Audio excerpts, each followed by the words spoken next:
విజయనగరం ఉగ్రకుట్ర కేసులో ఎన్ఐఏ దర్యాప్తు కొనసాగుతోంది. హైదరాబాద్ లో 4 చోట్ల అధికారులు సోదాలు నిర్వహించారు. మరింత సమాచారం మా ప్రతినిధి నాగార్జున అందిస్తారు. నాగార్జున, దర్యాప్తునకు ఎన్ఐఏ దర్యాప్తునకు సంబంధించి వివరాలేంటి?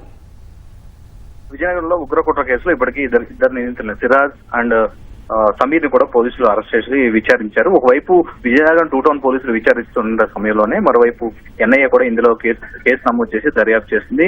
మొత్తం విదేశాలతో లింకులు ఉండటం అందులో పేరులో కుట్రకు సంబంధించినటువంటి వ్యవహారం కాబట్టి దీన్ని ఎన్ఐఏ దర్యాప్తు ప్రారంభించింది.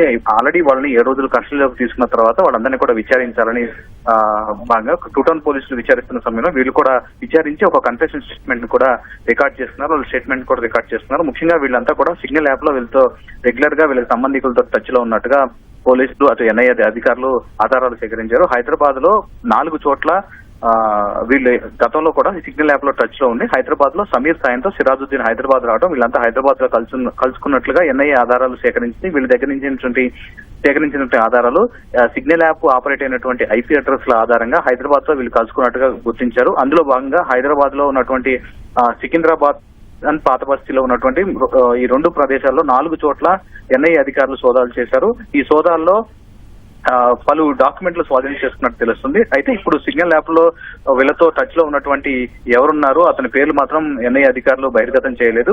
సో వివరాలు వీళ్ళు విచారించిన తర్వాత మరికొన్ని వివరాలు ఈ కేసు వెల్లడే అవకాశం ఉంది. ప్రస్తుతానికైతే మరొకసారి వీళ్ళని ఎన్ఐఏ అధికారులు కస్టడీలోకి తీసుకోవాలని భావిస్తున్నారు. కాబట్టి ప్రస్తుతం ఈ ఎన్ఐఏ ఈ కేసు మీద పూర్తి స్థాయిలో దర్యాప్తు కొనసాగుతుంది. మరోవైపు దుబాయ్ లో ఉన్నటువంటి వీళ్ళకి ఆదేశాలు ఇచ్చినటువంటి ఎవరైతే ఉన్నారో హైదరాబాద్ కు చెందిన అతను ఒకరు, మరొకను వేరే ప్రాంతానికి చెందినటువంటి మరొక అతను, బీహార్ కు చెందినటువంటి మరొక అతనితో వీళ్ళు రెగ్యులర్ గా మాట్లాడిన వ్యవహారంపై ఆరా తీస్తున్నారు. మరోవైపు వరంగల్ లో మరొక వ్యక్తితో కూడా వీళ్ళు టచ్ లో ఉన్నట్టుగా తెలుస్తుంది. వీళ్ళన్నింటి మీద అసలు వీరు చేయాలనుకున్నటువంటి పథకం ఏంటి, ఎక్కడి నుంచి వీళ్ళంతా కూడా వీటన్నిటిని ఆర్డర్ చేశారు, ఏ పర్పస్ మీద ఆర్డర్ చేశారు అనే దానిపై ఎన్ఐఏ పూర్తి స్థాయిలో కూపీ లాగుతోంది.